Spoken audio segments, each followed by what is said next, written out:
primeira epístola de Pedro, capítulo 2, nós iremos ler o verso 21. Abram aí as vossas Bíblias. Primeira epístola de Pedro, capítulo 2, versículo de número 21.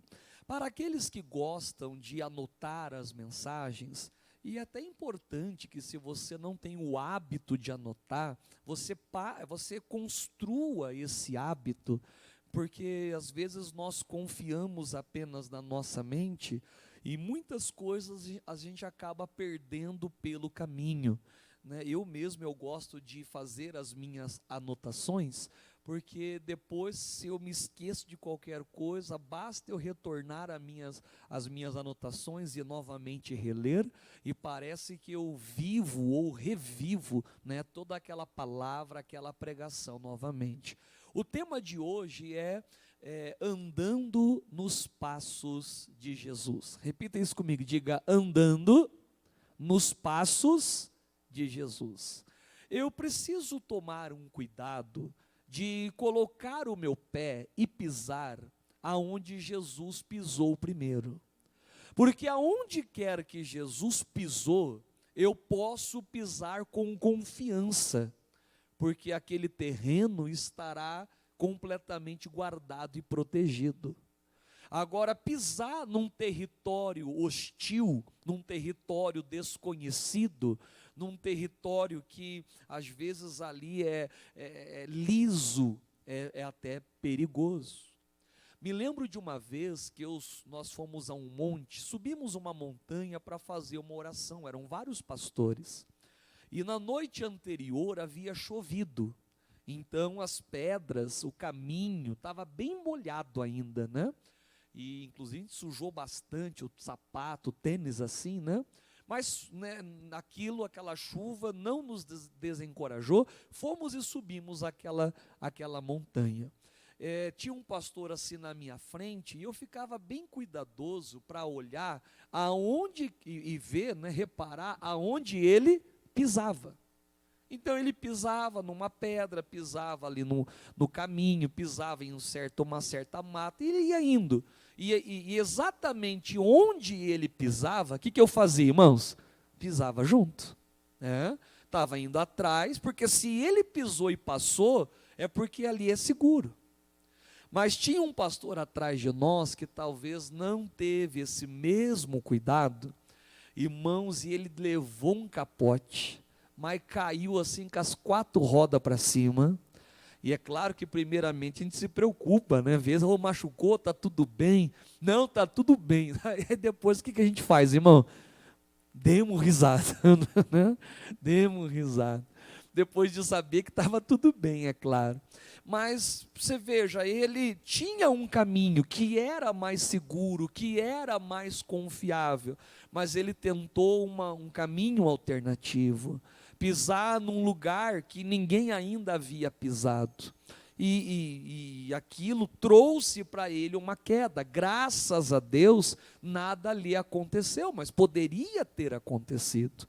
Então o que isso serve de lição para nós? O Senhor Jesus, quando veio aqui na terra, ele andou por caminhos e ele nos deu um exemplo de como falar, um exemplo de como pensar, um exemplo de como agir, um exemplo de como perdoar, um exemplo de como fazer as coisas. O Senhor Jesus, enquanto esteve aqui nessa terra, ele nos mostrou, sabe, por exemplo, como eu devo olhar, como eu devo pensar, lugares que eu tenho que frequentar e outros que eu não devo de frequentar, coisas que ele espera que eu faça, que ele aguarda, ele fica ali esperando. E se eu andar seguindo o seu exemplo, e é importante, irmãos, que a gente siga o exemplo de Jesus. É claro que nós encontramos na Bíblia diversos homens de Deus que nos deram diversos bons exemplos, né? Mas por mais bom exemplo que eles possam haver dado, eles não foram perfeitos na sua totalidade, Porque como humanos cometem as suas falhas, cometem os seus erros, às vezes até pela própria ansiedade.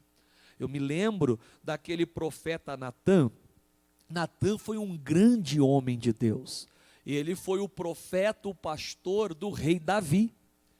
E um dia é interessante que Davi vai falar com ele, e o Davi fala assim: olha, eu estou sentindo aqui no meu coração que eu vou construir um palácio para Deus, eu vou construir uma igreja ao Senhor.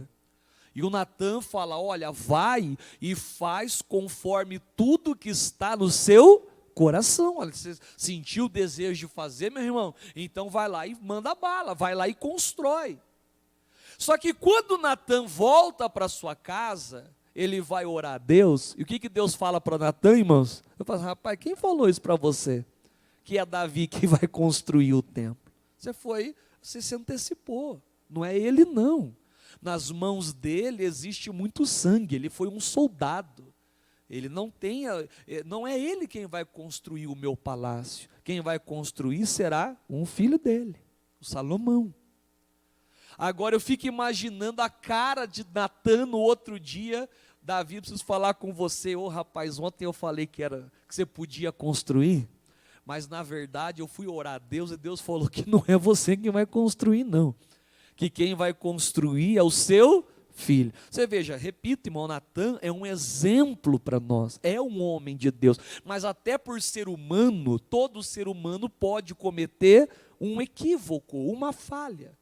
Então, se você pegar como exemplo uma pessoa, pode ser que você acabe se decepcionando, porque ele, por ser humano, ele não é 100% perfeito, na forma absoluta de se disser. É claro que ele pode ser exemplo em várias áreas, ele pode ser exemplo em muitas atitudes, mas ele jamais será perfeito, e Jesus o é. Então, se eu quero ser aperfeiçoado, à estatura de Cristo e melhorar a cada dia mais, eu preciso tomar, por exemplo, o próprio Jesus de Nazaré.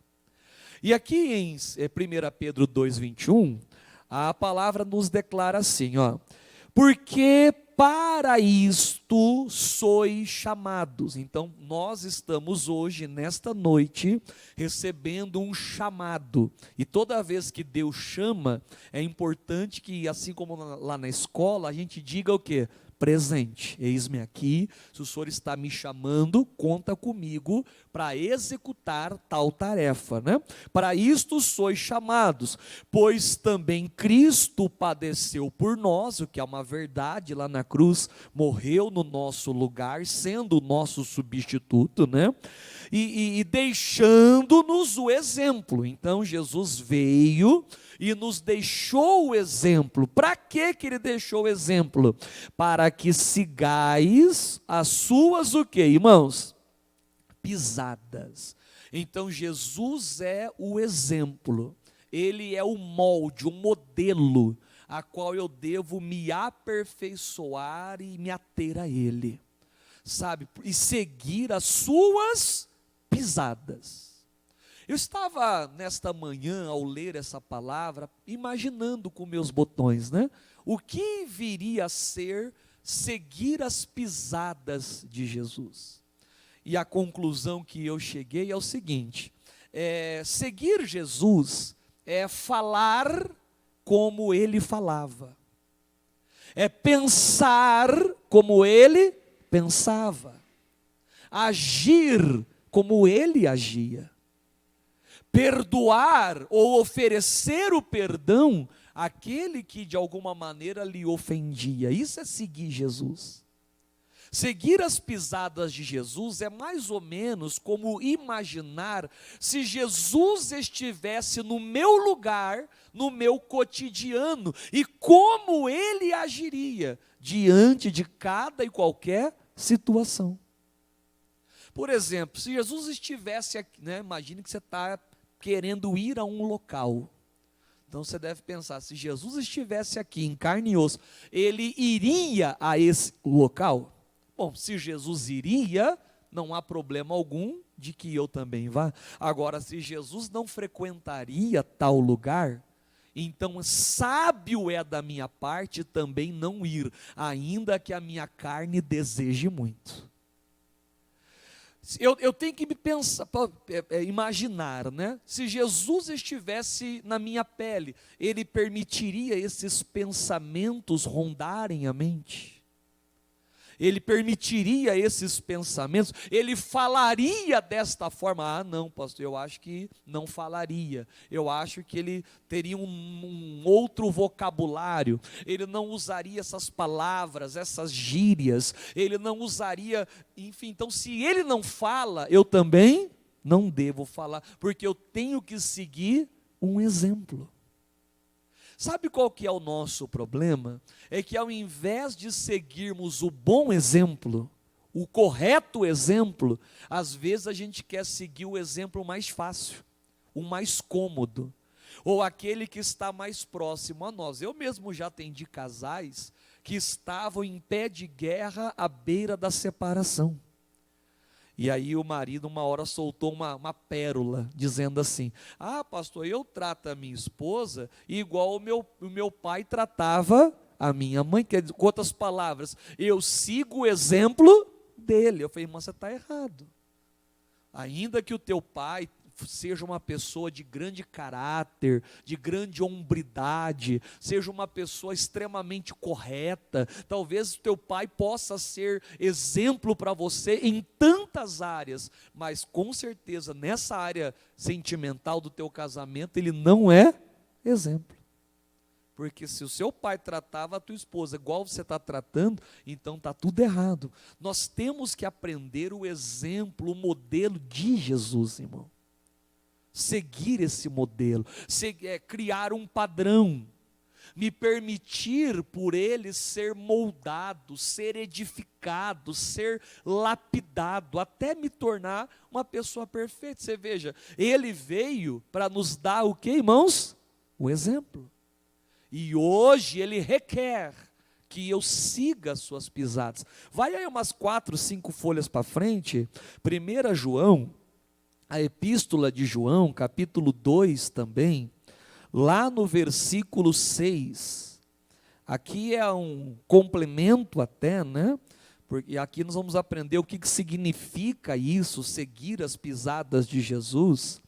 1 de João 2, 6, aquele que diz, aquele que fala, aquele que pronuncia, que está nele. Então imagine uma pessoa que ela fala: não, eu estou em Jesus, eu estou em Deus, eu estou na palavra de Deus.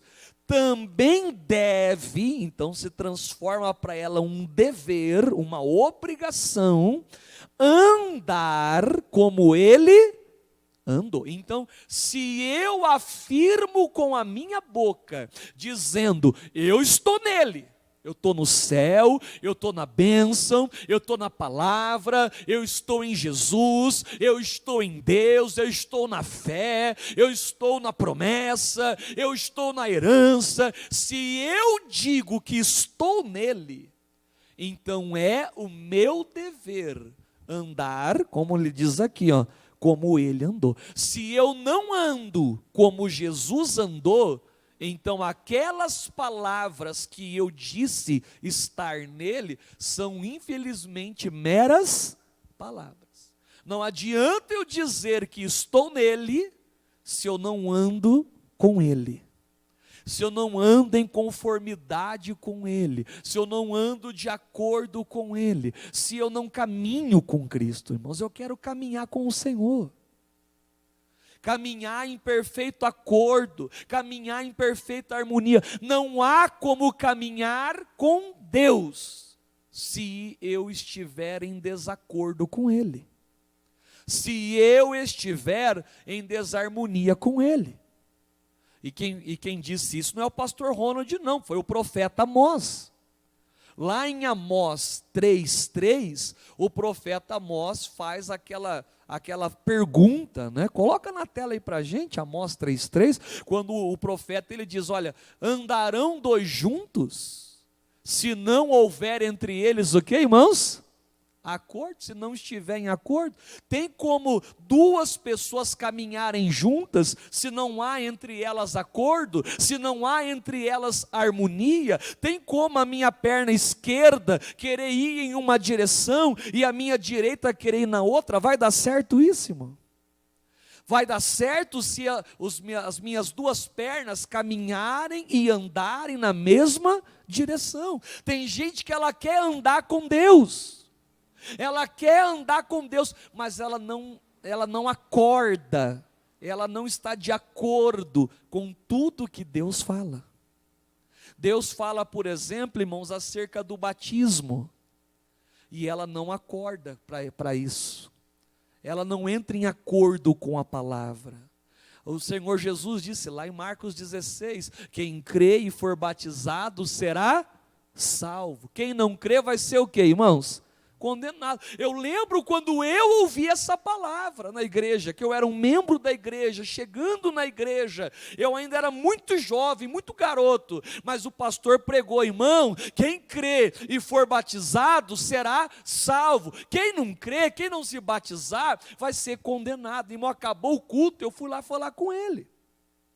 E eu falei, pastor, eu quero me batizar, eu quero descer as águas, porque eu não quero ir para o inferno. Eu quero ir para onde, irmão? Para o céu. Eu queria estar de acordo com a palavra. E para estar de acordo com a palavra, se eu tinha que, para estar de acordo, se eu tinha que passar pelo batismo, então nada me deteria. Aí o pastor falou assim para mim, irmão, no final do mês vai ter batismo. E eu, não, pastor, eu quero batizar hoje. Vai que Jesus volta, né? De hoje até o final do mês. Aí eu vou acabar ficando para trás. Não, pastor, me batiza hoje. Aí o pastor, não, o batismo é final de mês. E eu insisti ainda, ele falou, não, olha.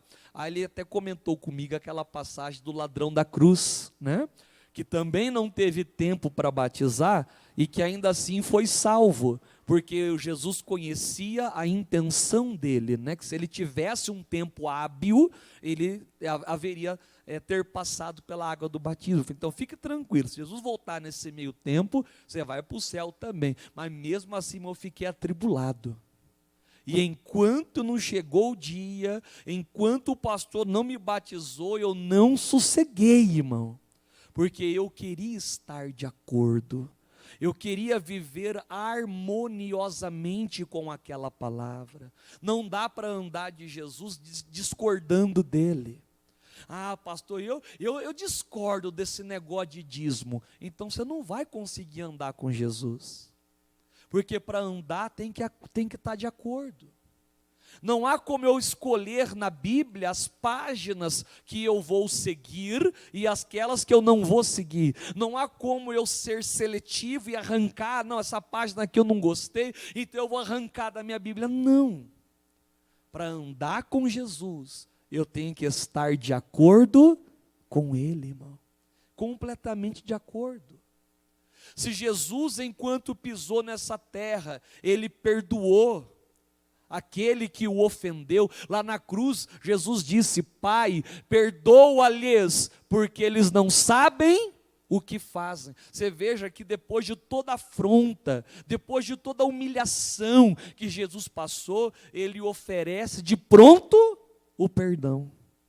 Eu já vi muito cristão, irmão, pastor, eu não estou pronto para perdoar, pastor, ainda é muito recente, ai pastor, ainda está me doendo o que essa pessoa fez. Não, vamos dar tempo ao tempo, vamos esperar um pouquinho. Já ouviu alguém falando assim já, irmão?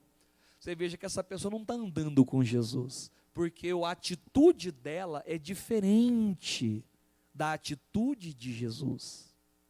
É claro que para que Jesus perdoe, também tem que existir o quê, irmãos? Um arrependimento, né? Aquele que confessa, deixa, alcança a misericórdia. E tem pessoas, eu sei que tem dificuldade de se arrepender, de confessar o seu erro e até de abandonar aquela prática. Por isso que às vezes demora um pouco mais o tratamento espiritual. Mas o certo é a pessoa se arrepender, pedir o perdão, abandonar aquela prática e aquele ato ser o quê, irmãos? Ser perdoado. Quando aquela mulher pega no próprio ato adulterando, é trazida até diante de Jesus, irmãos, imagine aquela mulher ali na vergonha de sua nudez, mostrando para todo mundo o erro dela, jogando no ventilador as suas falhas, as suas fraquezas. Enquanto todos ali olhar condenatório para aquela mulher, Jesus falou para ela assim: ó, eu não te condeno. Jesus tinha para ela a absolvição. Jesus não olhou ela como uma pessoa perdida, como uma pessoa torta, como uma pessoa digna do fogo do inferno. Não. Jesus olhou ela como uma alma, como uma pessoa preciosa. Falou: não, eu também não te condeno não. Mas é claro que Jesus orientou, né? Vai e o que, irmãos? Não peca mais, não volta a fazer isso. Mas essa é a atitude de Jesus. Irmãos, hoje existem alguns cristãos que não andam com Jesus nesse olhar de absolvição, mas eles olham com um olhar de condenação. Olha, essa pessoa é da vida, olha o que essa pessoa faz, olha o jeito dessa pessoa, o jeito que ela se veste, o jeito que ela fala, uns trejeitos assim meio afeminados, olha que coisa feia, e a pessoa começa a julgar, um olhar julgatório. Esse não é o olhar de Jesus. O olhar de Jesus é o olhar que traz salvação, que traz absolvição, que leva a respeitar, a amar, sabe, irmãos, a desejar que aquela pessoa receba uma nova chance, uma nova oportunidade, porque quem vai moldá-la, quem vai transformá-la é o próprio Deus, por intermédio do Espírito Santo. Quem fez aquela mulher deixar de pecar, deixar de viver aquela vida errada, de abandonar a vida antiga, se tornar uma mulher de Deus, quem fez tal obra foi Deus. Só que Jesus olhou para ela com um olhar de absolvição. É assim que eu tenho que olhar para as pessoas. É assim que Jesus olhava. Não um olhar de autocrítica, não um olhar condenatório, mas um olhar esperançoso. Um olhar de ajuda. Lá no Evangelho de João, vai lá para você ver, João capítulo 13, versículo 15. Pastor, mas é possível eu tratar as pessoas como Jesus tratou? Pastor, é possível eu ter o mesmo remédio como Jesus teve o remédio para dar às pessoas? Eu ter as mesmas atitudes, eu ter a mesma devoção a Deus, ter o mesmo comportamento diante de uma multidão de coisas? Será que é possível? É, e o próprio Jesus fala isso, olha só. João 13,15... porque eu vos dei o exemplo. Então Jesus deixou claro: olha gente, eu mostrei para vocês como que se faz. Para quê? Para que eu te dei o exemplo? Para que como eu vos fiz, quer dizer, como eu pratiquei para com a sua vida, eu fiz a vós, eu vos fiz, façais vós também. Jesus falou assim: olha, eu te dei o exemplo, eu mostrei que é possível fazer. E agora o que eu quero é que você faça também. Porque se eu fiz, você também é capaz de fazer. E não há como, eu não posso me justificar dizendo, não é possível. Jesus me mostrou que é possível. Mas eu tenho que analisar a vida de Jesus. Por exemplo, irmão, seguir Jesus. Como que Jesus agia quando ele era tentado? Eu tenho que analisar isso, para que eu faça o que, irmãos? Igual. Na hora que vier a tentação, que eu saiba lidar com ela, que eu saiba repreendê-la, que eu saiba usar a palavra de Deus para expulsá-la. Como que Jesus agiu, irmãos, quando ele foi perseguido? Como que Jesus agiu quando as pessoas se distanciaram dele? Como que Jesus agiu quando ele foi confrontado? Quando quiseram prendê-lo? Tem que analisar, falar, não, é assim que eu tenho que agir também. É claro que eu teria, não há como esgotar um assunto tão grande como este, né? Se preciso for, a gente até faz uma parte 2, uma parte 3 dessa mensagem, para que de uma forma até mais detalhada eu possa mostrar para você as atitudes de Jesus. porque hoje eu quero falar mais para o alto, só para que você entenda a importância de seguir os passos de Jesus. Mas eu acho interessante depois a gente falar, abrir aqui um leque e mostrar estas atitudes de Jesus, uma a uma. Como que Jesus agia quando ele era afrontado? Como que Jesus agiu quando ele foi contrariado? Como foi que Jesus agiu quando ele tentou entrar numa cidade e fechar a porta na cara dele? Como foi que Jesus agiu quando se deparou com uma samaritana, com alguém que não era, que tinha uma fé diferente, um conhecimento diferente, que servia a Deus de uma forma diferente? Como que Jesus agia? Né, irmãos? Quando ele foi preso, quando ele foi maltratado, porque isso vai despertar em nós muitos sentimentos de seguir esse exemplo que ele me deixou, porque é possível sim eu fazer como ele o fez, agir, enfim, dessa maneira, né? Lá em 1 Tessalonicenses, já no finalzinho da Bíblia, né, epístola de Paulo à igreja de Tessalônica, 1 Tessalonicenses, capítulo 4, versículo 1. 1 aos Tessalonicenses 4, 1. A palavra de Deus, ela de uma forma muito clara diz assim: finalmente, irmãos, vos rogamos. Rogar é pedir com instância, é pedir de forma insistente, né? Rogamos e exortamos. Exortar é chamar atenção mesmo, falar de uma forma mais forte, mais rígida, né? Exortamos, e eu rogo e exorto no Senhor Jesus, Então Paulo falou: gente, eu vou falar uma coisa aqui para vocês, e eu vou falar, olha, eu estou rogando isso a você, eu exorto você a fazer isso, e esse pedido que eu faço é em nome de quem, irmãos? Em nome de Jesus. Que assim, do mesmo modo, da mesma forma, como recebestes de nós, então, a palavra que vocês estão ouvindo de nós, recebendo de nós, de que maneira, é o que nós estamos aprendendo, a maneira que convém, que é conveniente a andar, e andando desta maneira, que nós vamos fazer, irmãos? Nós vamos agradar a Deus. Então, o que eu tenho que fazer? Assim andai, anda dessa maneira, sabe para quê? Para que continueis a progredir, a crescer, a se desenvolver, a avançar, e isso cada vez mais. Paulo falou: gente, nós passamos por aqui, nós ensinamos a boa palavra de Deus, vocês receberam essa palavra, e eu ensinei para vocês a maneira que vocês devem andar. E se vocês que receberam essa palavra, se vocês tomarem a decisão de andar nessa verdade recebida, vocês vão passar a agradar a Deus. E ao agradar a Deus, vocês vão passar a progredir. A vida de vocês vai ser um progresso, vai ser um crescimento, vai dar uma guinada, um salto, porque vocês vão começar a progredir, e será uma progressão assim, cada vez, o que ele falou?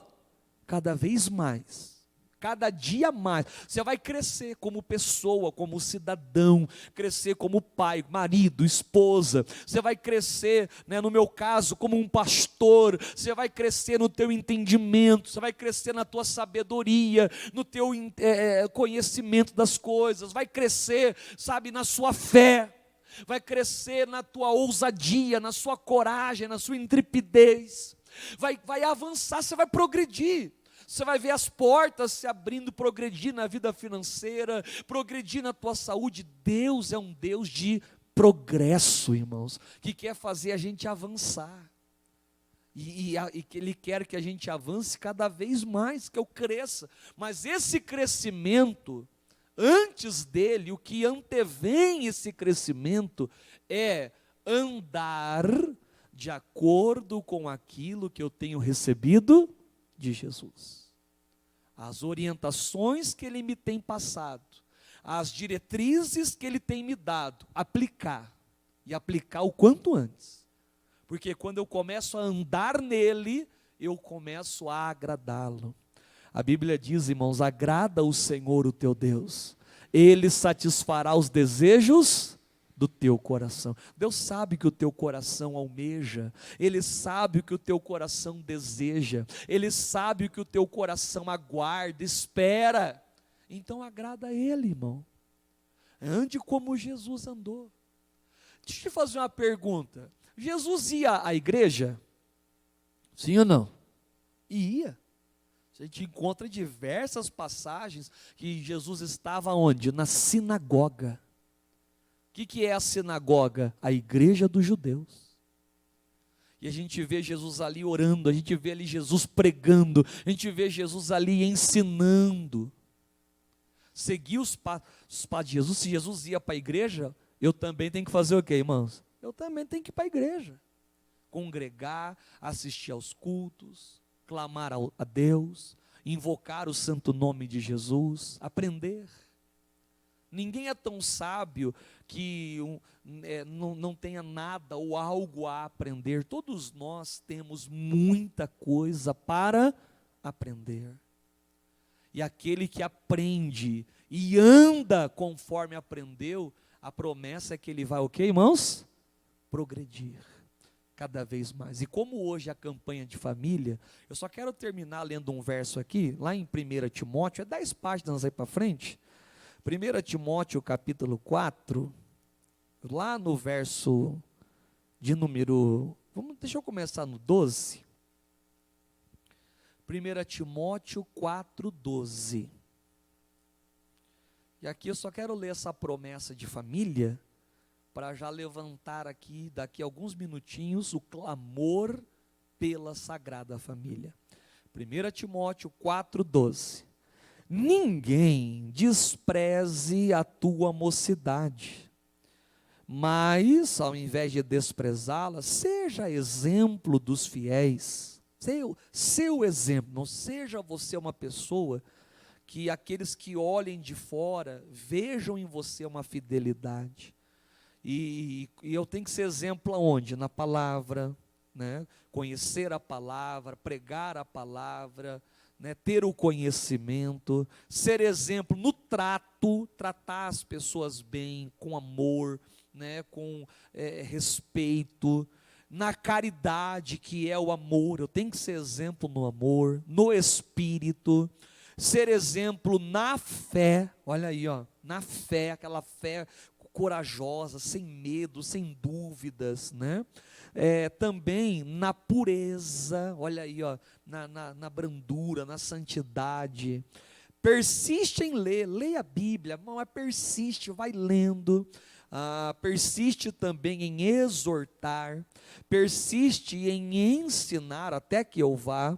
Nunca, jamais desprezes o dom, o talento, a capacidade que há em ti, a qual te foi dado por profecia com a imposição das mãos do presbitério.